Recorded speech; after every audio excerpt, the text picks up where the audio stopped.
Hello दोस्तों, आपका स्वागत है मेरे यूट्यूब चैनल पढ़ने की कला पर। दोस्तों, कंपनी लॉ का एग्ज़ाम होने वाला है, लेकिन कंपनी लॉ सीरीज के अंदर फिफ्थ यूनिट प्रतिस्पर्धा अधिनियम 2002 नहीं दे रखा है।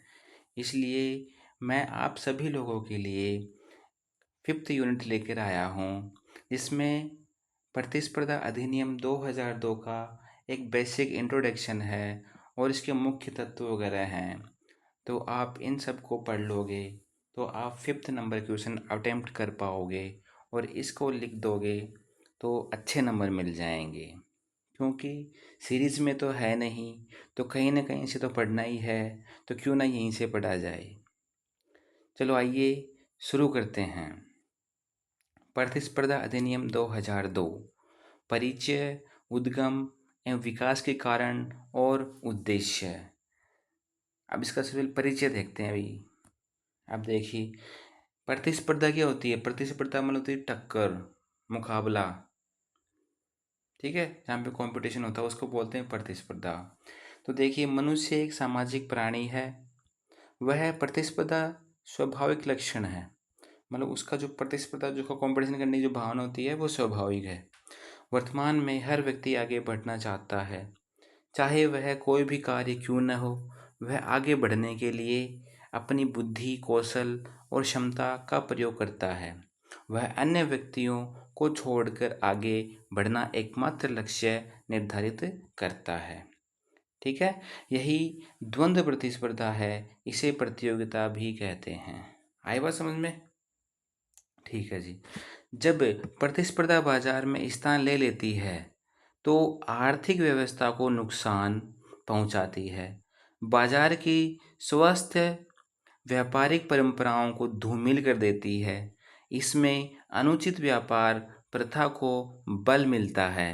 उपभोक्ताओं के हितों का उल्लंघन होता है। ठीक है, जब बाजार के अंदर प्रतिस्पर्धा आ जाती है तो बाजार को आर्थिक नुकसान होता है। ठीक है, बाजार की जो स्वस्थ व्यापारिक परंपराएं होती है वो धूमिल हो जाती हैं। ठीक है, और उपभोक्ताओं के हितों का उल्लंघन होता है। इन सब के रोकथाम के लिए 1969 में MRTP एक्ट पारित किया गया था। ठीक है, जो असफल हो गया था। फिर बाद में 2002 में प्रतिस्पर्धा अधिनियम पारित किया गया था। तो ये एक बेसिक इंट्रोडक्शन है इस क्वेश्चन का। ठीक है, ये क्वेश्चन पूछा जाएगा आपसे तो आपको ये तो लिखना ही लिखना है। फिर देखते हैं इसका उद्भव एवं विकास के कारण, इसकी जरूरत क्यों पड़ी, इसका विकास क्यों हुआ। देखिए, एकाधिकार और अंतरोधक व्यापार व्यवहार अधिनियम 1969, जिसको MRTP बोला जाता है, कि राष्ट्रीय एवं अंतर्राष्ट्रीय स्तर पर असफल था। ठीक है, मतलब कि जो MRTP था वो असफल हो गया था, इसलिए इसकी जरूरत पड़ी, इसलिए इसका विकास हुआ। पहला कारण तो ये हो गया।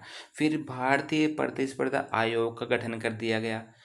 ठीक है, जब आयोग का गठन हो गया तो फिर इसका तो होना ही होना था। फिर प्रतिस्पर्धा विकास, भाई आयोग का गठन हो गया तो फिर प्रतिस्पर्धा का विकास भी प्रारंभ कर दिया गया। उपभोक्ताओं के हितों का संरक्षण भी होने लगा इसी के द्वारा। MRTP के अंतर्गत जो वाद थे, उन वादों को प्रतिस्पर्धा अधिनियम या प्रतिस्पर्धा आयोग को हस्तांतरित कर दिया गया। ठीक है, तो ये इसके उद्भव और विकास थे। अब देखते हैं इसका उद्देश्य क्या रहा, इसका उद्देश्य क्या था। इस प्रतिस्पर्धा अधिनियम का उद्देश्य क्या रहा, देखिए, कंपनियों के वर्चस्व व दुरुपयोग पर रोक लगाना। इसका उद्देश्य क्या था, कंपनियों के जो वर्चस्व है और जो उनके जो दो दुरुपयोग किया जा रहा है उसके ऊपर रोक लगाना। प्रतिस्पर्धा विरोधी व्यवहारों पर रोक लगाना। ठीक है, जो प्रतिस्पर्धा के जो विरोधी जो व्यवहार होते हैं उन सब के ऊपर रोक लगाना। जनसाधारण में जागरूकता को उत्पन्न करना, इसका उद्देश्य था भाई लोगों को जागरूक करना व्यवहार के प्रति, व्यापार के प्रति। ठीक है, जन साधन को जागरूक करने का इसका उद्देश्य था। उपभोक्ताओं के हितों का संरक्षण प्रदान करना इसका एक उद्देश्य था। जो प्रतिस्पर्धा एक्ट है इसका उद्देश्य उपभोक्ताओं के हितों का संरक्षण करना था, जन साधारण को जागरूक करना था, परस्पर विरोधी प्रतिस्पर्धा व्यवहारों को रोकथाम लगाना था।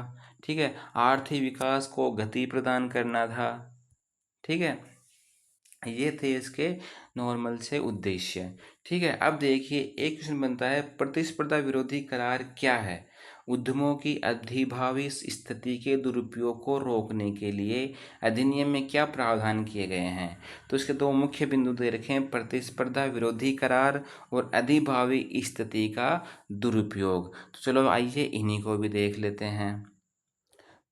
प्रतिस्पर्धा विरोधी करार प्रतिस्पर्धा विरोधी अधिनियम की धारा 3 की धारा 5, ये यहाँ पे मिट गई है, की धारा 5 के अनुसार किसी भी उद्यम, संगम या संघ, व्यक्तियों के समूह के बीच किए जाने वाले ऐसे करार जो प्रतिस्पर्धा पर प्रतिकूल प्रभाव डालते हैं, प्रतिस्पर्धा विरोधी करार हैं। समझ में आ गई? जो प्रतिस्पर्धा पर प्रतिकूल प्रभाव डालते हैं, ठीक है, प्रतिकूल प्रभाव डालते हैं, उनको प्रतिस्पर्धा विरोधी करार कहते हैं। इनमें कौन कौन से आते हैं? प्रत्यक्ष या परोक्ष रूप में मूल्य निर्धारित करना, ये आता है। बाजार उत्पादन, मांग पूर्ति तकनीक आदि को नियंत्रित करना, ठीक है। औद्योगिक क्षेत्र आधारित मांग या उपभोक्ताओं को प्रभावित करना, ठीक है। ये प्रतिस्पर्धा विरोधी करार आ रहे हैं। प्रत्यक्ष या परोक्ष रूप से नीलामी की बोली बढ़ाने वाला, ठीक है। उपरोक्त संबंधी किसी भी प्रकार का करार हो, प्रतिस्पर्धा पर प्रतिकूल प्रभाव डालते हैं। जो प्रभाव डालते हैं वो करार क्या कहलाते हैं? शून्य हो जाते हैं, ठीक है।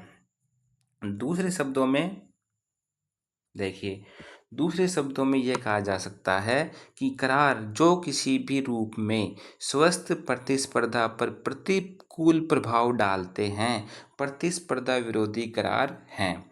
ऐसे करार अधिनियम के अंतर्गत शून्य माने गए हैं, ठीक है। जो करार प्रतिस्पर्धा पर प्रतिकूल प्रभाव डालते हैं उनको शून्य माना गया है। अब प्रतिस्पर्धा विरोधी करार कौन कौन से हैं? देखिए, व्यवस्थाओं को बांधने वाले करार, अत्यधिक पूर्ति करने वाले करार, अत्यधिक वितरण करने वाले करार, डोल से इनकार करने वाले करार, ठीक है। पुनः कीमत पर बेचने वाले करार को प्रतिस्पर्धा विरोधी करार बोला गया है। अब इसका सेकंड पॉइंट आता है अधिभावी स्थिति का दुरुपयोग, ठीक है। कोई भी उद्यम या समूह अपनी अधिभावी स्थिति का दुरुपयोग नहीं कर सकता। अधिभाव क्या होती है? जो उसकी सुपर पावर होती है, उसकी जो पोजीशन होती है, जो मार्केट में उसकी वैल्यू होती है, उसको बोलते हैं अधिभावी स्थिति। निम्नांकित को दुरुपयोग माना गया है, ठीक है। जो अधिभाव संपत्ति है उसका दुरुपयोग नहीं कर सकता, लेकिन जो निम्नांकित जो कारण दे रखे हैं उनको अधिभावी स्थिति का दुरुपयोग माना गया है। जैसे प्रत्यक्ष या परोक्ष रूप से अनुचित या विभेदकारी शर्तें लागू करना, ठीक है। बाजार में उत्पादन या तकनीक को प्रतिबंधित करना, ठीक है। फिर आता है बाजार की पहुंच को प्रभावित करना।